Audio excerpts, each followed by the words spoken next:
నవరాత్రి స్పెషల్గా 9 రోజులు 9 రకాల ప్రసాదాలని ప్రిపేర్ చేస్తూ ఉంటారు కదా. డే 1 ప్రసాదము కట్టె పొంగల్ అయితే చూద్దాము. కట్టె పొంగలి ప్రిపేర్ చేసుకోవడానికి కుక్కర్లోకి 1 కప్పు బియ్యము, హాఫ్ కప్పు అంటే అరకప్పు పెసరపప్పు వేసుకొని నీళ్లు వేసేసి బాగా కడుక్కోవాలి. ఇది మార్నింగ్ బ్రేక్ఫాస్ట్ కింద కూడా చేసుకోవచ్చు. ఈజీగా 1 పాట్ రెసిపీ కింద 10 నిమిషాల్లోనే రెడీ అవుతుంది. ఎక్కువ ఇంగ్రీడియంట్స్ కూడా అవసరం లేదు. 4 కప్పుల నీళ్లు వేసి పసుపు కొంచెం నెయ్యి వేసేసుకొని మూత క్లోజ్ చేసి 3 విజిల్ వచ్చేంత వరకు ఉడికించుకున్నామంటే సరిపోతుంది. మూత చల్లారిన తర్వాత మూత ఓపెన్ చేసి కొంచెం బాగా మిక్స్ చేసుకొని కన్సిస్టెన్సీ లూజ్గా వచ్చేలాగా ఇంకొక 2-3 కప్పుల నీళ్ళు అయితే వేసేసుకొని మిక్స్ చేసుకుందాం.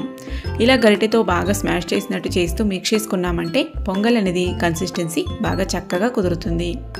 ఇప్పుడు స్టవ్ని సిమ్లోనే పెట్టేసుకొని నేతిలోకి పోపు అయితే వేసుకుందాం.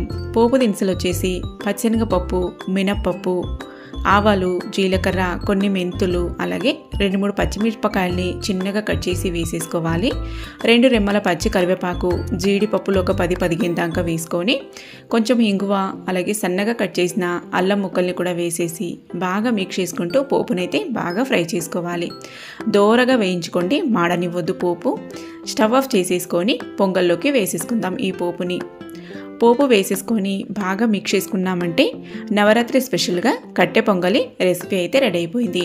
టేస్ట్ అయితే చాలా బాగుంటుందండి. పిల్లలకి చాలా బాగా నచ్చుతుంది. బ్రేక్ఫాస్ట్ కింద కూడా చేసుకోవచ్చు.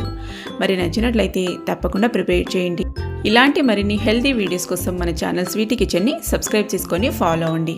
నెక్స్ట్ మళ్ళొక హెల్తీ రెసిపీతో అయితే కలుద్దాం. బాయ్.